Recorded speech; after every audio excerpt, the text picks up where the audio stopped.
2019. I hope you're still all ticking along okay and surviving the massive changes that are underway, because it's in the air, you feel it.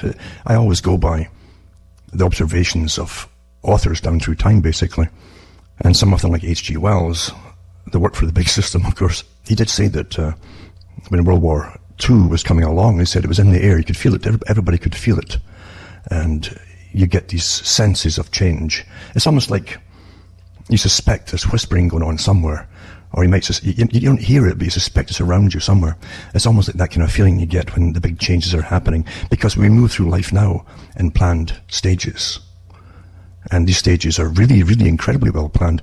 Getting back to the old revolutionary ideas of Albert Pike, and he said, they never start a premature revolution. You got to prepare the groundwork. You got to get everything planned out. You get all the different contacts, people involved, and support of all kinds, all done beforehand, before you'd even start the first move. And it's quite something when you go into the characters down through time. They're all connected, because Pike supposedly trained Mazzini for the World Revolutionary Party, and Mazzini was a good friend of the mother of Bertrand Russell. That's something, eh? She had a lot of these people as visitors to her home often. It's just astonishing how they all, it's like a small world in some ways, isn't it? With perpetual forms of revolution. But getting back to what I was going to say actually was, this thing's in the air. When we do see the big, massive changes, but they come in chunks in a sense. Almost in chunks, planned chunks. And you suddenly notice things that maybe you should have noticed over the past few months or a year or whatever, but you'll suddenly see them in front of you. And you'll see the memes, of course, and the themes that are pushed by media. And the media is so centralized today, they all have the same stories, and the stories are just opinions generally, or else they're soap operas. But they all have them at the same time. They've had that for years, of course, but it's a centralized form of media control. Whoever controls the media, of course, controls what you're going to hear every day or read every day for news. And news, of course, doesn't mean it's the truth. It just means it's information. And you can make up a lot of gibberish and it's still information. It may be gibberish information, but it's information. Data, in other words. I've talked about this before, but we're getting more and more and more of it all the time now, because it's like a distraction as opposed to... and it is a distraction. It's meant to keep you away from looking into what on earth is really going on as we go through these massive changes. Well, we're global. We know that. We know we're global. And we know we've been global for quite a long time. And we know that our vote really hasn't counted at all for I would say, my whole lifetime. I don't bother voting anyway. But we get clues of it down through time, in our own lifetimes too. You get the clues from big players, actually, that they help shape the culture of where it's going to go. And it's not because they have a crystal ball there that they look into and smoke some pot and start imagining things. They're part of teams that help to plan the future.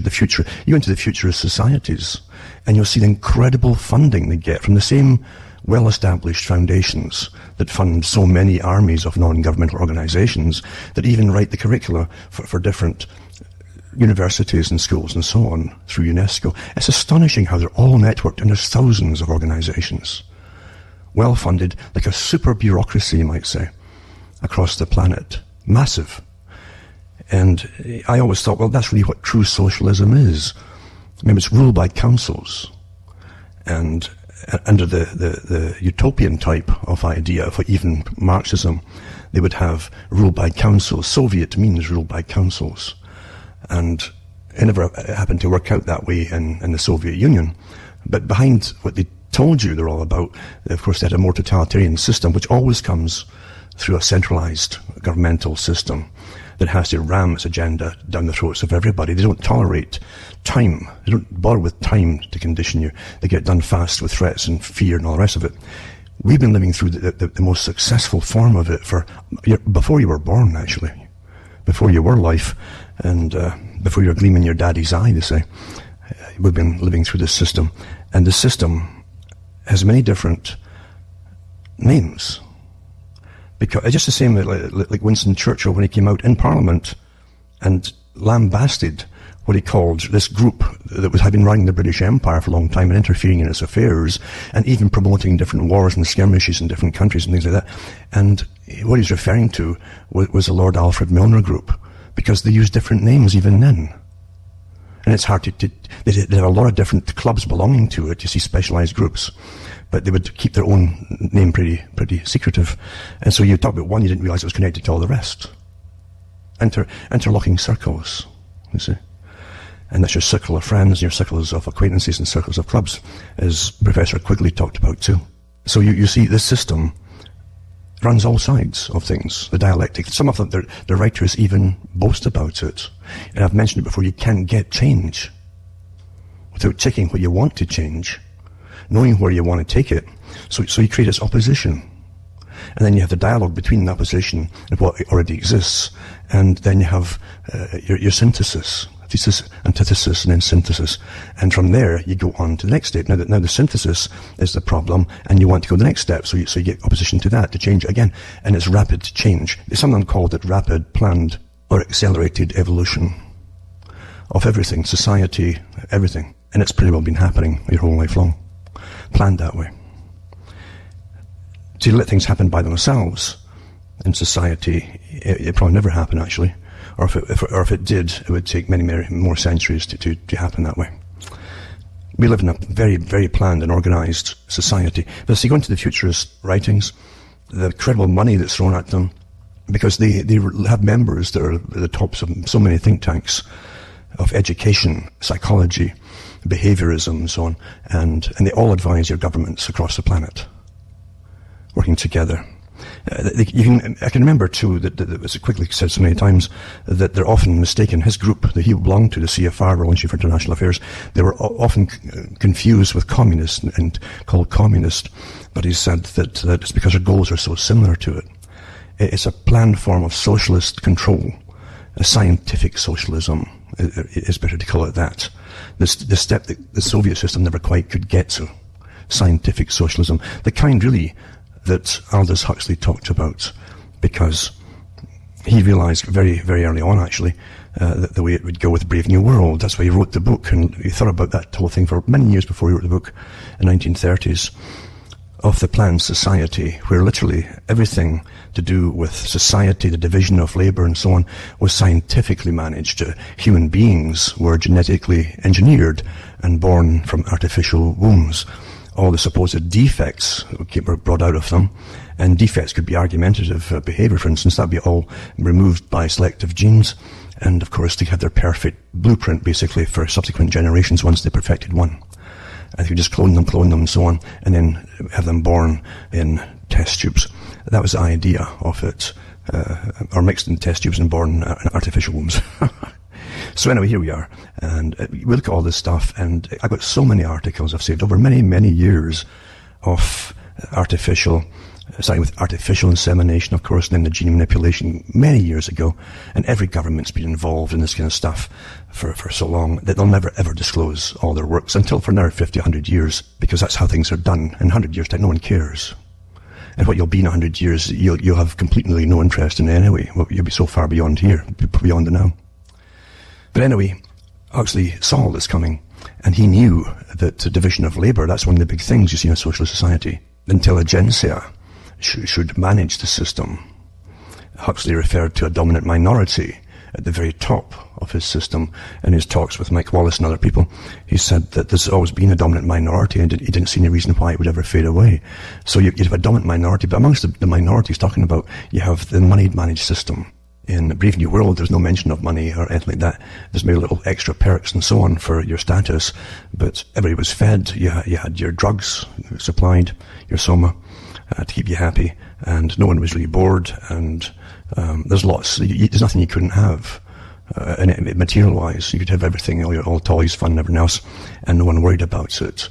So it's pretty well been heavily managed. But the thing was, because you were created to be a worker of some kind under the Alpha Plus type, you would still be programmed, basically through genetically programming, for a specific function. It's really fascinating to see it, because this is an ancient idea, going way back thousands of years. And the socialist system itself is the same for those who don't understand it, the perennial philosophy, as they call it, and so on. It's the right of those who understand, or those who know, meaning in the groups that they've joined, intelligentsia, that they have the right to rule over the lesser beings. Plato talked about an awful lot. He came out with his book, The Republic, and in The Republic he had a stratified society of experts, basically, who would breed for themselves. This is the precursor to Brave New World. But it's been a kind of handbook and something they've toyed with for many, many, many centuries. Because Plato said that in the Republic, they would have a guardian class at the top, who would only breed amongst themselves. And then you'd have ones down below, and you'd even breed your soldiers. There would be mixed women and men. Awfully interesting, really. And here we are today with the same thing going on. And there's way more. I think if they breed at all, they may even get eventually grants if they do breed in the military with other people in the military and have offspring until you have a military class. So you had all these different classes, specially bred, in Plato's Republic, and how to manage them all, etc., etc. And then you jump to today, where you have you're still living with Brave New World, and we're going through it rapidly so, with the centralization of all the systems. We have our specialized classes that we don't vote for, who are going to be more scientifically tyrannical than the previous classes, believe it or not. And I look at history differently from most people. I see the beauty amongst people themselves, in all generations, everywhere. Because it's the little moments alone or with a few people in the country or whatever, and a beautiful day, and you see the grass. It's these kind of things that stick in your mind, not concrete buildings, at least it is for me. And these things are just fantastic. You know they're fantastic. They're very. You can always put them in the category of being holy because you'll never forget them. You open up to something way beyond yourself, and you don't need a TV to do it. You don't need a computer. You just open your eyes and smell the air and listen to the birds and look around, and that's it. You see, but these will stick with you even if you are dumped in a concrete jungle eventually. And so, what they're doing in the managed society, they don't see you as individuals. They really don't. Even though I've got stacks of stuff from them themselves, from their educational departments, on the fact that they admit amongst themselves that they have problems because. By really ramming home, and that's what I mean by big leaps forward all the time that you suddenly catch on to, and it's all around you, it's in the air, it's actually getting manifested. You're seeing, like for instance, the huge move for getting children across the planet, all organized, of course, by adults, to appear on television everywhere. Oh, we demand this and we demand that, and sustainability and nature and vegetarianism and all these things and so on. And that's all done by adults and special groups way above them. Of course it is. But it also takes complicity of a media that's centralized as well and probably owned by the same people eventually at the top, who run all.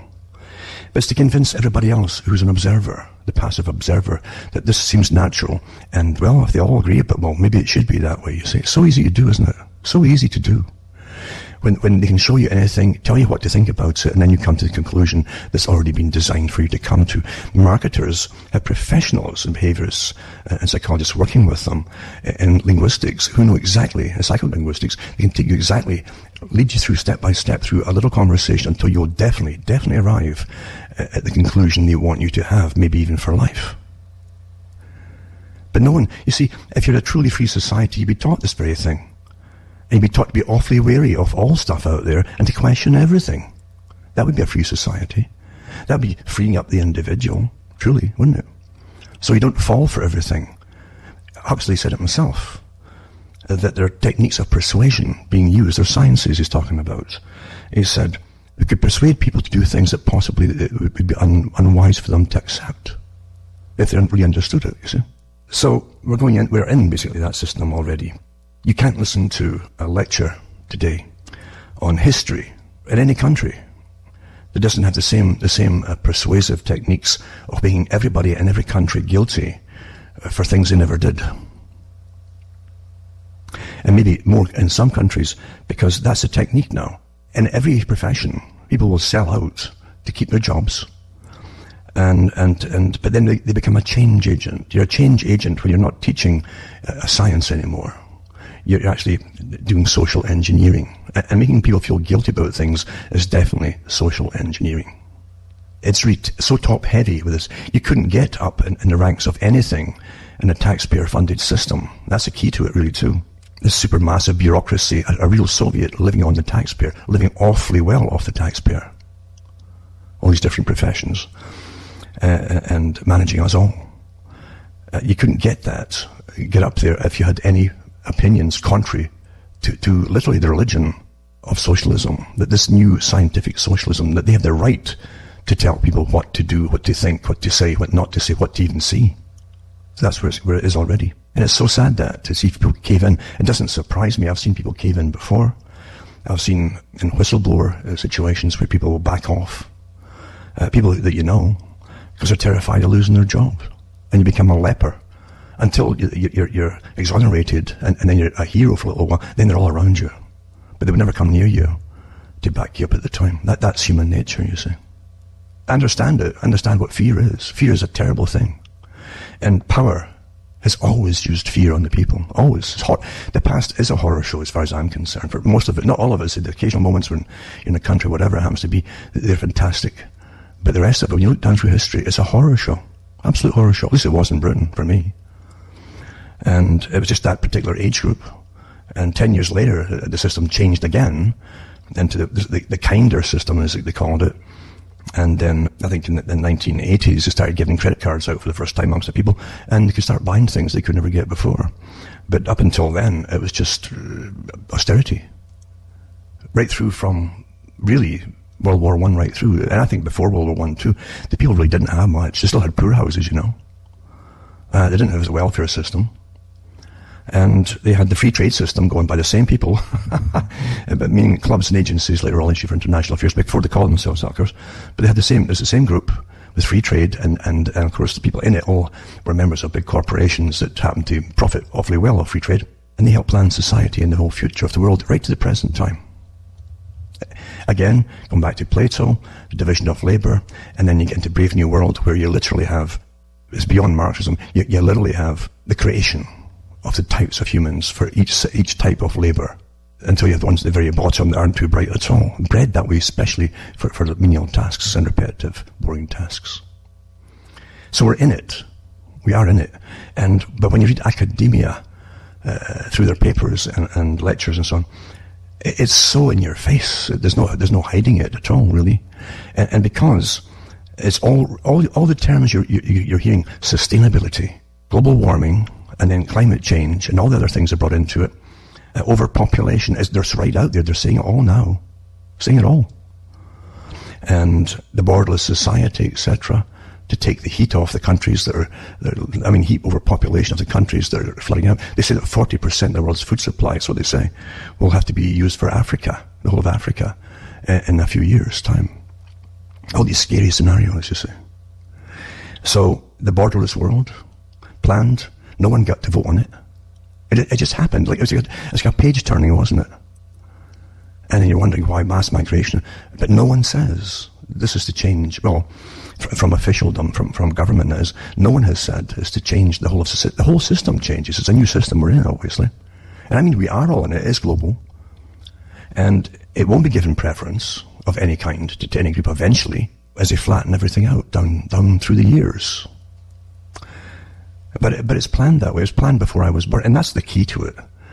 They needed world wars. They said that. H.G. Wells said it. They needed the big wars to make nations give up their sovereignty.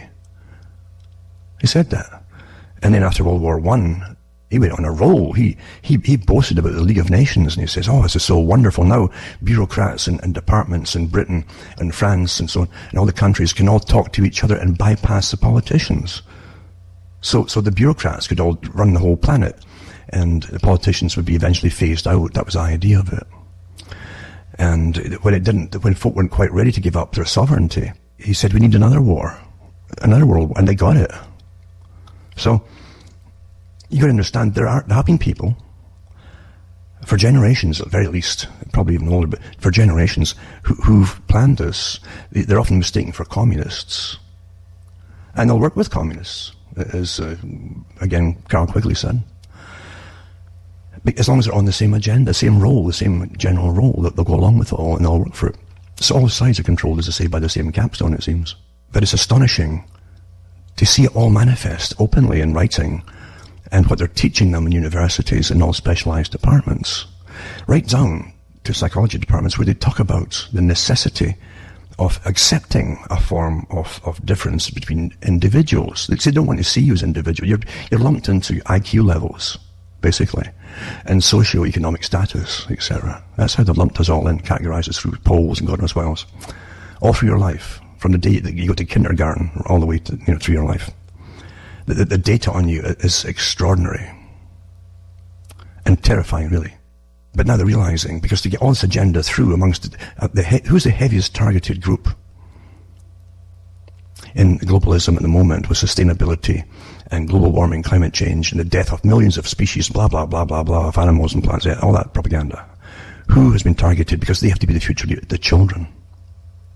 So in academia, they're admitting they have to treat it a bit differently with the children, because the one thing that they didn't figure out when they're indoctrinating all the children to be a future generation that will never question global warming or sustainability or climate change or anything, is that their hope and the destruction of religion, by the way.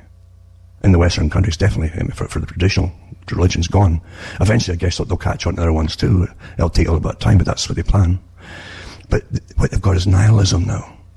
They didn't count on nihilism. They thought all the electronic gadgetry and the transfixion and addiction to cell phones and tablets, etc., would keep them going.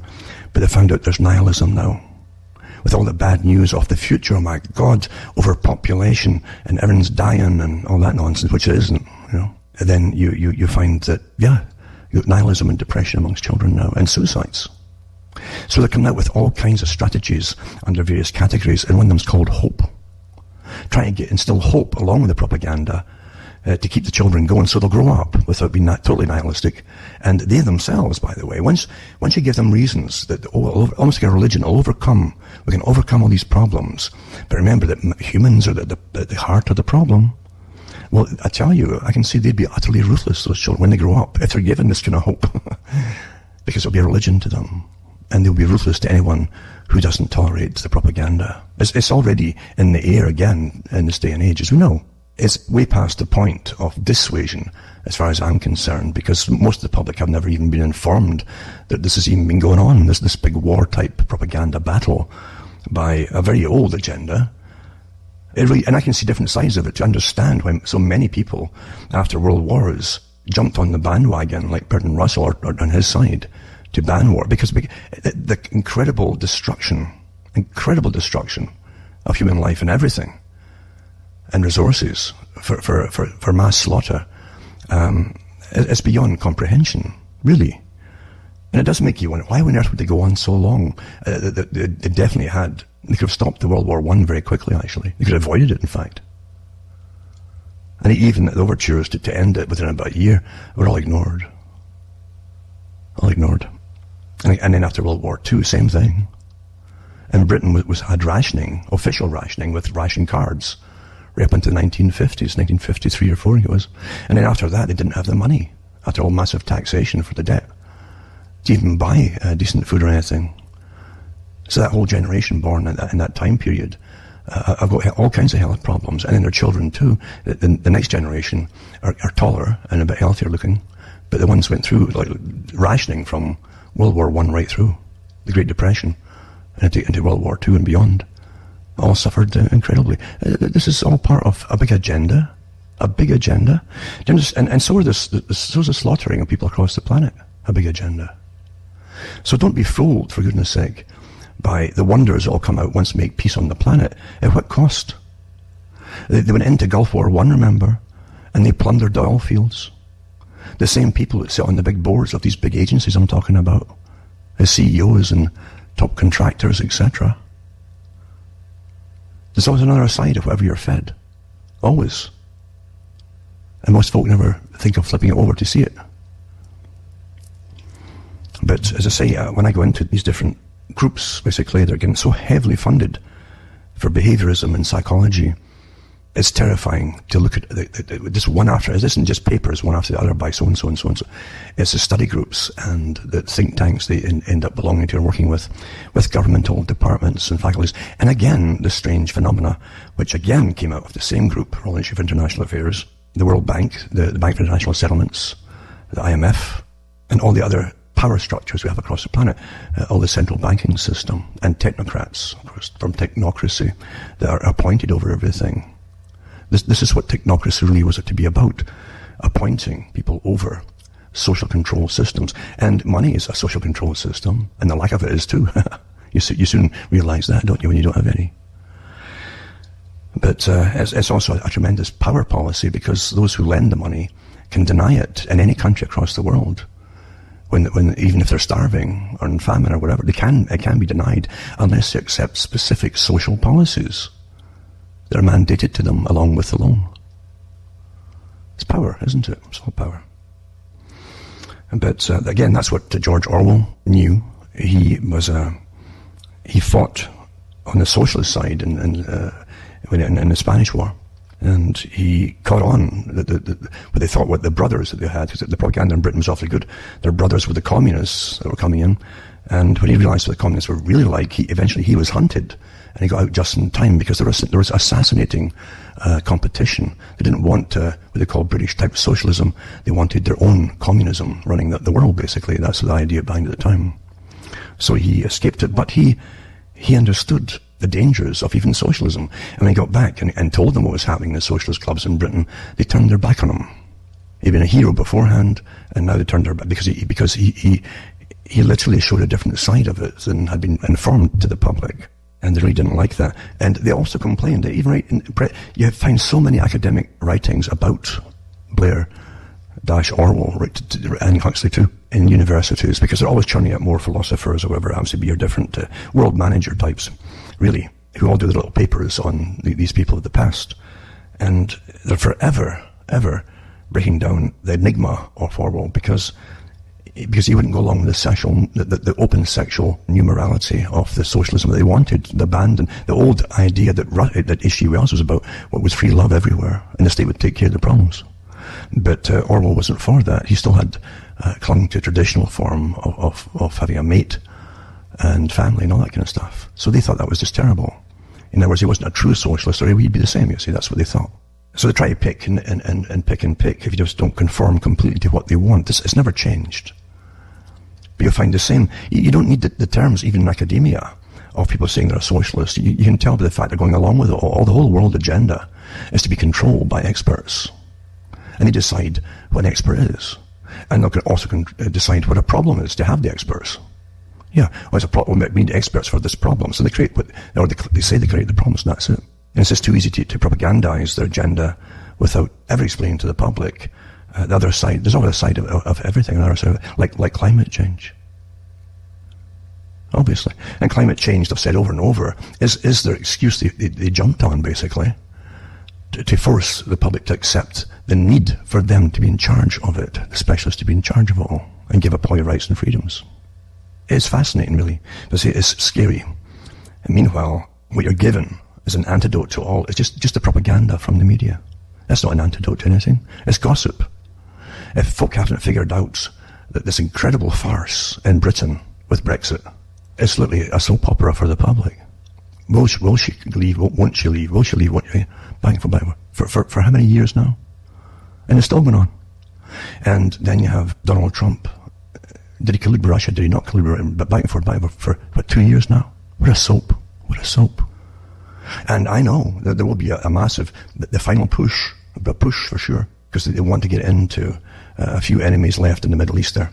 And they've been building up the soldiers and reserves and so on, and quietly training and strategizing, etc. Of course it has been. They've been doing that because he promised he'd do that. He'd get rid of all. But the thing is, you're getting a soap, aren't we? We're getting an incredible soap opera that you can't believe. You hope you don't believe it. Do you really believe they took his cell phone away once because he kept tweeting? Do you really believe this rubbish? Do you? He doesn't even do his own tweets. None of them. They're not sitting hooked to the phone like the rest of the population, like the children. Anyway, we're being managed awfully well now, but in academia, it's fascinating to see how each department, each topic is now sanitized in certain ways. And often, even the good stuff is taken out, the decent stuff is taken out and padded with stuff to make people dislike other people. It really is. It's weaponized. Getting the truth today is like what George Orwell said, even speaking the truth. It can be taken as an act of treason. It really can. He said something, just to paraphrase, something like, to say the truth in a time of universal deceit is could be taken or akin to treason, basically, by the state. And we're pretty well there now. You can see the intolerance. If you simply question, you just ask a simple, naive question without an opinion behind it. You want to know something, you ask a question, you actually sense they're not supposed to go there by angry type of, it's almost like school teacher techniques that you maybe remember from your early schooling, your primary schooling, because that's how they would be at times. You'd be quite naive about things, and if you didn't want to ask questions in a certain area, it was a hostile face and a grimace they'd put on at times. You understand why adults would act to children that way, but why would adults act towards adults that way too? That doesn't bode well. It really doesn't. Because, as I say, fear can motivate people who want to keep their jobs and who will be placed over you. Fear can motivate them to be really nasty to you. Really. As I say, it's just like whistleblowers, they'll desert you, or your friends, if you're right. And there's any threats come from whatever force it is, they'll desert you. It's a fear terror technique used by authorities down through many centuries. Many centuries. You know that in Britain, say in Scotland for instance, as an example, they had these dingy prisons. And you could be locked up in prison for anything at all, really. You're in a system where they already had monopoly power for merchants. Everything that people needed went through the merchants. The merchants would also be town mayors or city mayors, and they would give out licenses for even selling and retailing stuff. They controlled everything. For those who don't understand, the ministers, and they would appoint the ministers, their own ministers, to the local churches to keep the people behaving themselves, for instance, if they're getting a bit restless or too many grievances about starving, for instance. Everything was so controlled. And they don't teach it much in the history books either, but when they had the Irish famine on the go, around the same period, and they're already clearing, it wasn't just the highlands of Scotland, they're clearing the lowlands too. You find that, and exporting folk across the world, but yeah, if you were accused of anything, a justice of the peace, an appointed justice of the peace would have you condemned for it, basically. You're put in a dungeon with no windows. Someone would have to, some charity or whatever, would have to find a couple of shillings to get you bread. And if you couldn't get that, you starved. In the prison, you'd starve to death, waiting trial. And then you had your brief little trial, like the JIP again, and then whatever the sentence was, it was just carried out. It was a horrific system. The guy who was in charge of the jailer type, he got extra fees and bribes for feeding the prisoners from passers-by or relatives or whatever. The hangman, each town and city had a hangman, and sometimes called the staff man, because he was given a staff for his power. That's what his symbol. And he would also nail people. If you're a bit deaf, you didn't hear some order, he could do anything with you. He could put a nail through your ear and nail you to the wall. That's the cruelty that existed in the 1800s. Right, pretty well up to the early 1900s. In fact, into it actually, it certainly did. So it's a horror show. Absolute horror show. Most folk had very little or no education at all. So it was easy for a centralized clique of educated to rule things. Very simple. And live in a very luxurious lifestyle. Because I say everything that you needed to survive was monopolized from raw resources up to finished products by monopoly powers. And in the 1800s, they had their weavers. Basically, they had weavers and small cottagers that had their livelihood depending on wool, etc. And then the big boys would import the stuff from other countries and dump it. Because free trade was always being used by those who monopolize. And if you get cheap somewhere else, they'll dump it on you. And things like that. So everybody gets put in business, agriculture and so on. But when they had the corn wars too, when folk needed decent food and they had no money, or hardly any money, they refused to allow it basically into the country at one point from abroad, from America, that had charitable organizations in the 1800s. The British government would have it stopped because they were getting lobbied by the merchant bankers. And merchant bankers in those days had colonies across the planet. They exported a lot of the prisoners as slaves to Botany Bay and different places, guaranteed to die, and Americas too. So crime did pay for those who run the system. They invented lots of crime, like starving, and you steal a loaf of bread to feed yourself, and there was no compassion back then, and that was just horrible. People who were in the same classes of them were terrified to help them, because it was almost like contaminated. If you were seen with them, then you'd be under the same scrutiny, you see. There's even a church in Scotland, it's a famous church, when they were clearing people off the land in the 1800s, and they were replacing it with sheep. Literally, that's part of the clearances. There was a Cheviot sheep that were bred down the borderlands.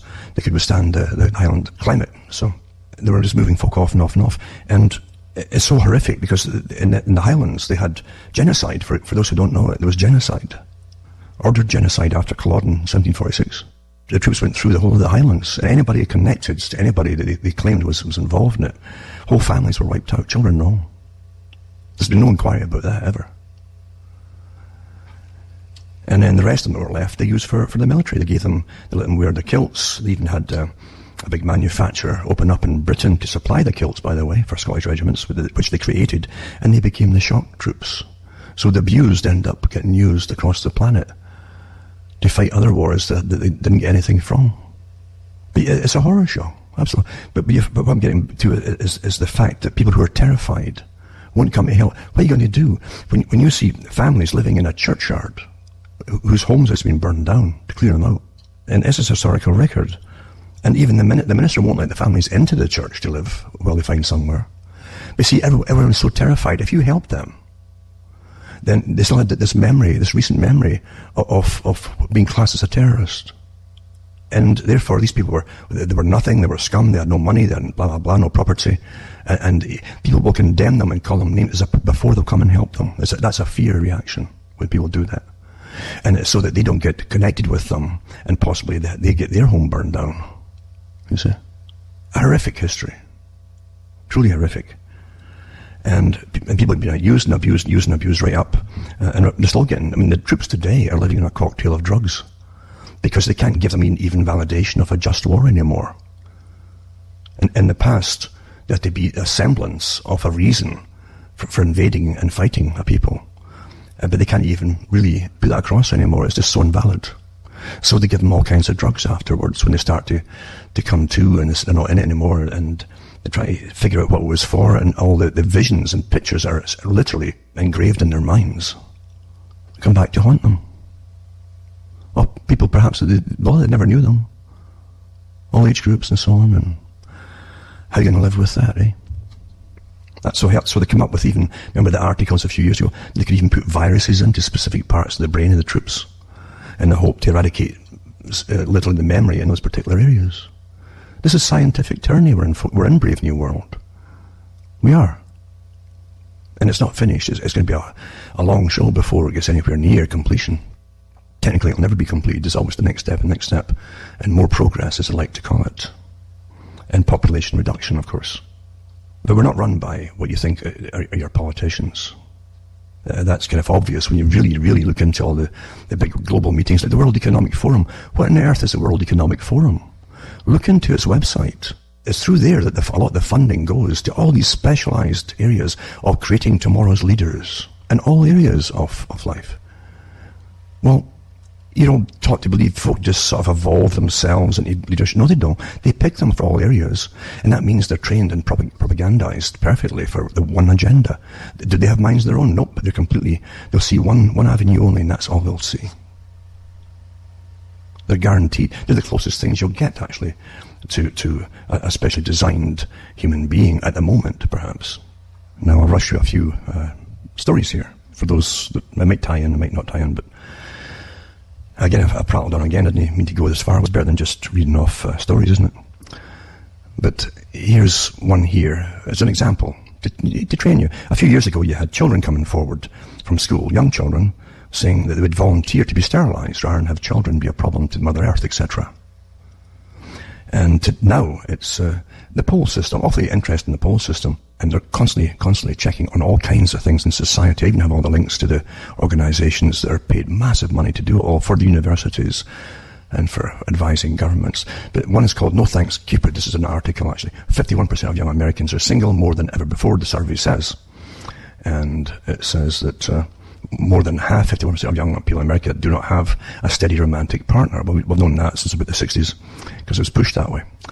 And it says it marks a significant increase since 2004, when 33% of 18 to 35-year-olds reported being single. You see how this is done every year, these studies, over and over and over, you see.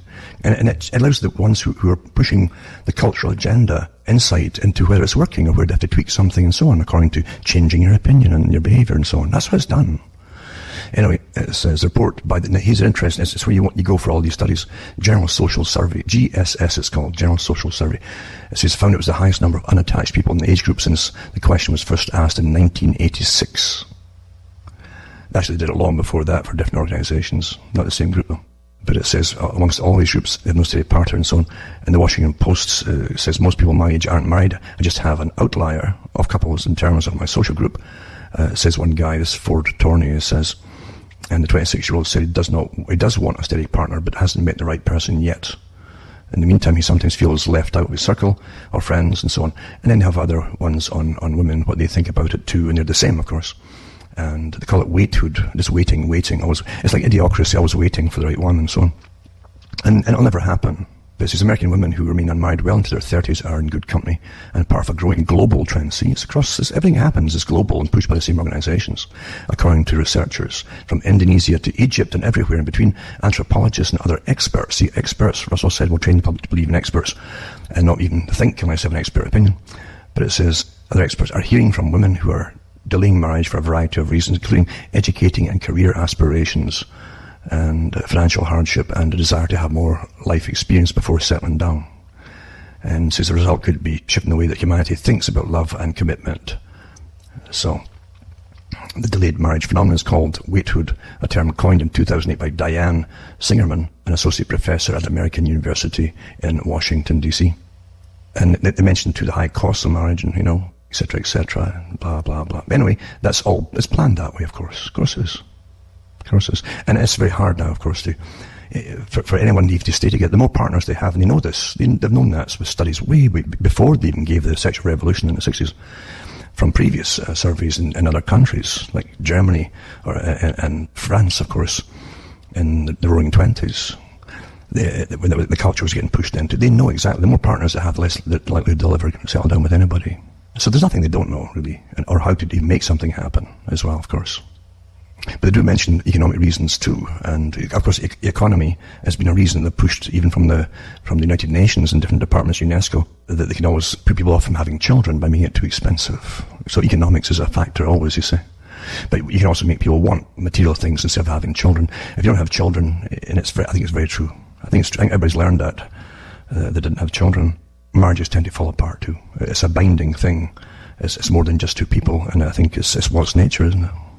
It is. For humans. Yeah, I had to laugh. I'm with President Trump signs executive order on free speech at college campus. I won't even go into that, because college campuses have been denying free speech it's getting worse and worse for the last 30 years, I think. And I'll put up a link to the General Social Survey to do with what they're up to, sociological survey created and regularly collected since 1972 by the National Opinion Research Center at the University of Chicago. It's funded by the National Science Foundation. You have to connect all these things together because they're all part of the control system for the planet. And GSS collects information and keeps a historical record of the concerns, experiences, attitudes and practices of residents of the United States. But they do it across the world too, of course. It's quite interesting. But yeah, they've always got to check us and study us. The millennials who refuse to ever get married, woman 26 insists she'll never wed her partner and protest its sexist tradition and brands having children, most selfish thing you can do. So there. And so they push this kind of thing, and that will never hurt. Relationships won't work here. You can just tell it won't. It won't, it can't. They tend to fall apart. And there's many reasons, and they know at the top why they fall apart. It's not my opinion on it. Now, a lot of the stuff to do with their food and the altering and the kind of bioengineering, some folks say, of the humans, because we're definitely changing physically and shape-wise and everything else, is what we're eating. Is one part of it for sure. And we've had the bisphenol A scandal going on for years and years and years. Then they've changed to bisphenol B, I think now, and they say it's less dangerous and all that stuff, but I don't believe it. It's all the same. And there's all kinds of phytoestrogens and xenoestrogens, etc., that you have intakes of. And these things really work like real hormones, and even worse than real hormones, because they're synthetic, basically, a lot of them. Many of the other ones you take too are not. So, I mean, beer's got a lot of hops, for instance. Hops is one of the highest things for artificial, for natural, to substitute for estrogen. For those who don't know, for all you guys that are drinking your beer all the time. Anyway, so weed killers removed from the DIY store shelves after US court rules in cancer-linked case. Of course, that's Roundup. It won't really matter. It's not really one or anything. They always come back. And Monsanto was bought over, I think it was, by Bayer. And so they now own what was called Roundup, series of herbicides and so on for agriculture. We all knew that for years. Plus, you can't get it out of the ground for years. They found it up in the ground 8 to 10 years after it's been applied once in the same area. It's just incredible. But yeah, this is not by accident. But big corporations go ahead and just push this stuff on us. And here's the odd thing with Monsanto. I remember all the articles at the time, reading them all. They refuse, remember, to allow any independent investigation or any other science lab take apart their product. That was, and the government backed them on it. So you had to take their word. All the studies that were done were by them themselves. Oh, it's perfectly fine. We allow that. We just have we put up with it, don't we? Or they never give us anything to harm us. That we're trained as children. But the weed killers removed from the DIY store shelves because US court rules in cancer-linked cases. I don't think they'll actually win it. Do you know they say that? Another thing too, by the way, is monopoly power. You can't have monopoly. We got monopoly. I mean, even any kind of monopoly, even education, because they'll monopolize opinion until you have no other opinions but what they say. But here's insulin. I know drugs are going aside, different kind of medications. What's behind America's insulin crisis? The price of the drug has increased exponentially, forcing desperate diabetics to ration supplies. How can you ration supplies? It's not you're overdosing on insulin. You have to be awfully precise about it. Huh? If you ration it, you're in trouble.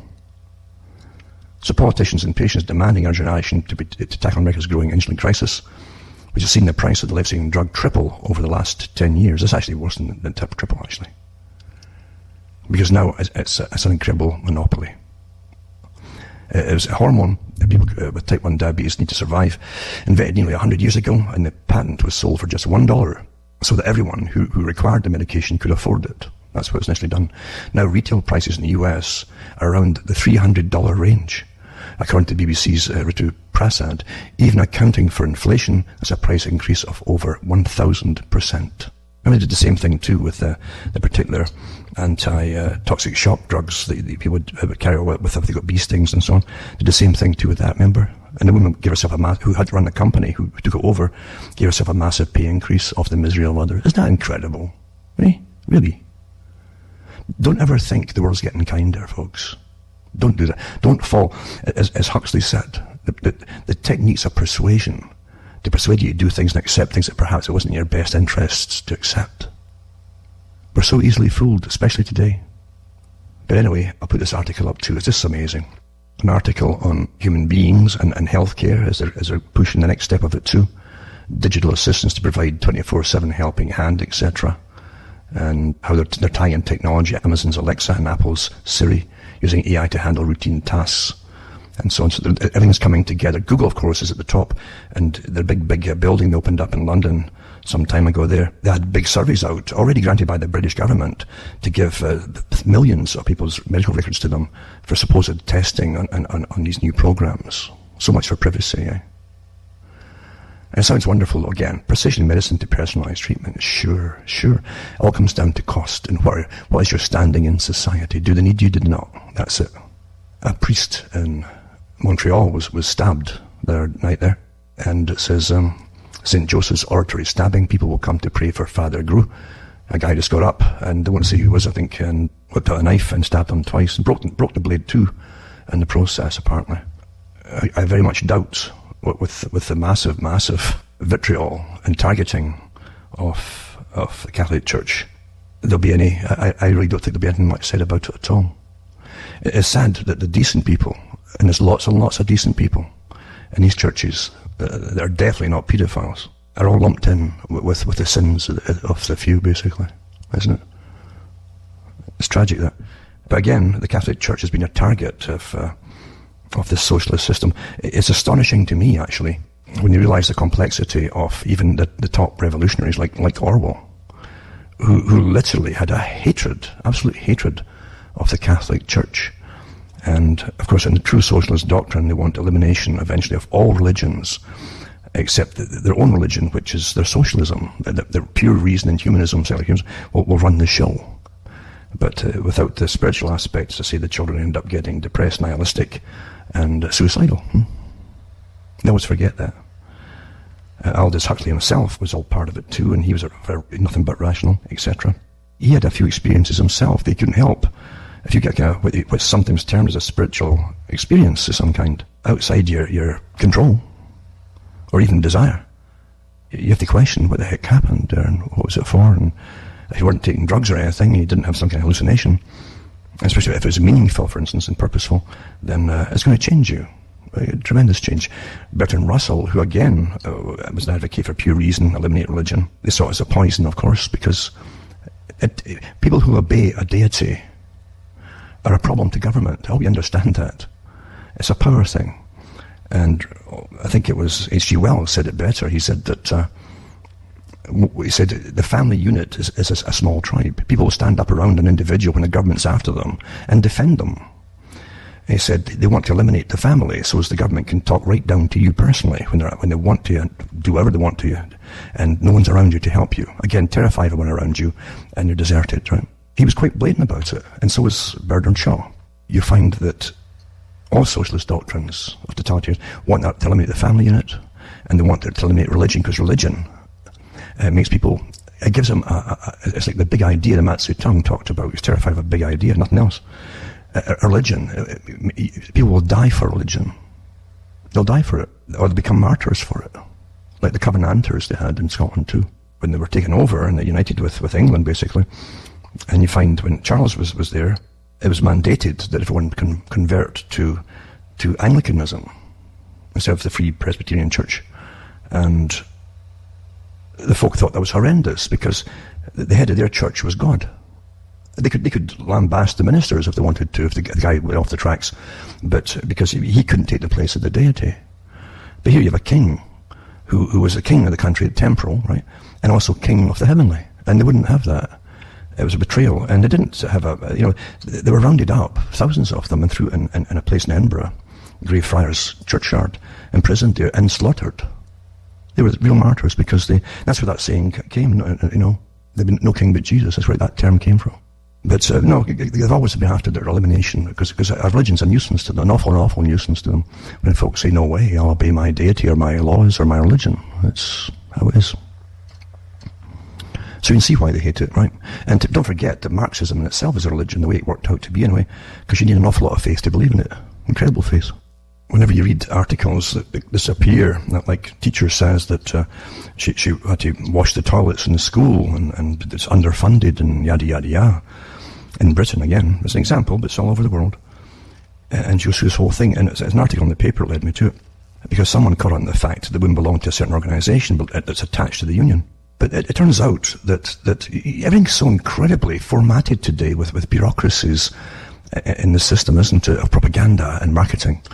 There's a company, it's called Outlandish, it's called, and it's this award-winning campaign.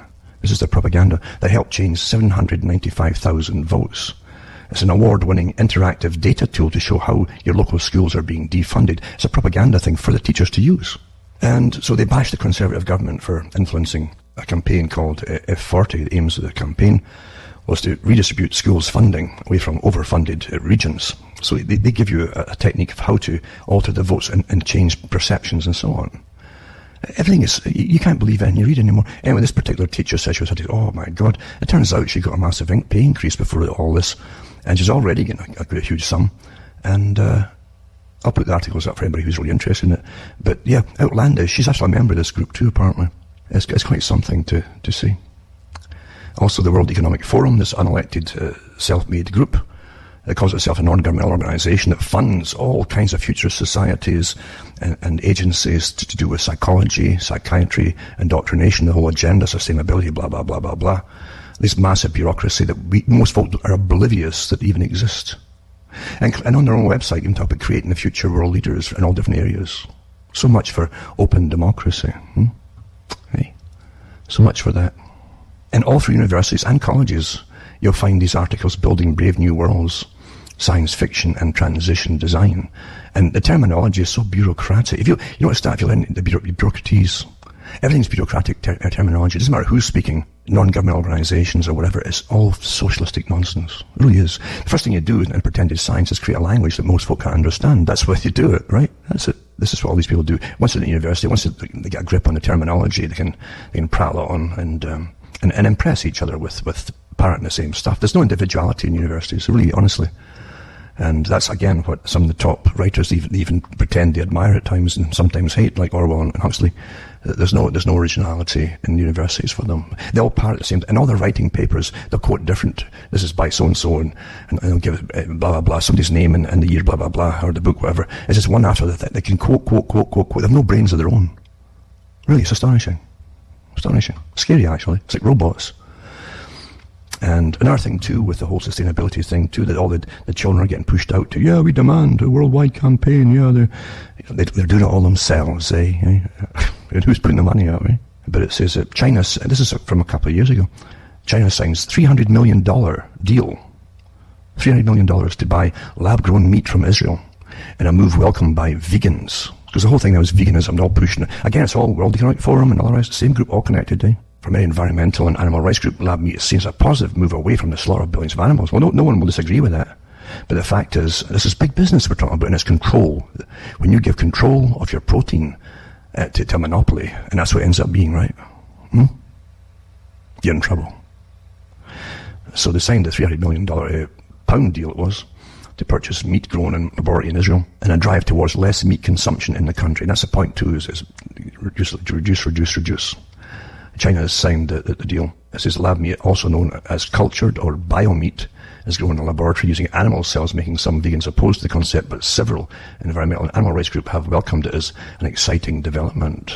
You thought Frankenfood was, way beyond that, But it's monopoly power. For you who haven't figured it out, it's monopoly power.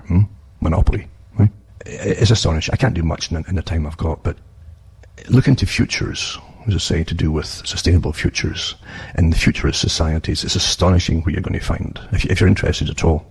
It's completely all connected with the sustainability program.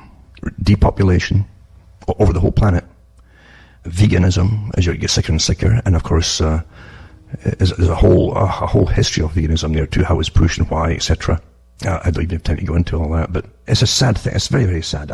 I feel terribly sad when I look at the massive superstructure overlaying society that the public are oblivious even exists, with all those in academia involved and churning out millions a year across the planet like armies. It reminds me of the saying that Al Pacino said in Devil's Advocate, when he says, how do you think we're taking over this world? He says, speaking as a devil, he says it's through college and universities, we're churning out, it says, millions of lawyers, armies of lawyers. Well, now it's armies of all kinds of scientists and psychologists and behaviorists, and they all speak the same like robots, same terminology, same buzzwords and so on, same in-group type language, linguistics. But they sound almost less human all the time. That's really what it is, isn't it? That is. Less human. If you were on drugs for a while, even prescribed drugs for a long time, or even a short time in certain ones, but they give them like Ativan and different ones for troops to blunt their emotions, and it can flatten your emotions. So even if you watch a good movie where there's a tearful part in it, you won't feel a thing. It won't affect you at all. They're so precise, these things, for what they actually do. But the public, again, are oblivious of it. Well, that's what these people who are trained to talk in this neuro-linguistic nonsense, they lose part of their humanity. They don't see humanity outside themselves. They see you all as a different species, a different class. They're educated specialists, you see. Controllers, see themselves as world controllers. You don't even speak their language, so they can't communicate to you. They won't even try. They won't try. That's the ultimate snobbery of elitism. It's like a doctor, and there's lots of doctors out there that literally don't have the patience to even attempt to explain properly what's wrong with somebody. They'll tell you, you'll never understand, and they'll dismiss you like a lesser creature. That's what you have in academia. You really do. They think they're on a crusade, and they're in the right, and that's brainwashed into them, by the way. So the scientific tyranny, dictatorship that Bertrand Russell was all for, and he said he was all for it. He said it will be ruthless and horrific and merciless. So it's not a good thing. With all its wonderful goals that it pretends it's going to do for you. Nothing is free, folks. Nothing. Anyway, sorry for babbling on like that. And I had many, many more things I wanted to say, but there's no time.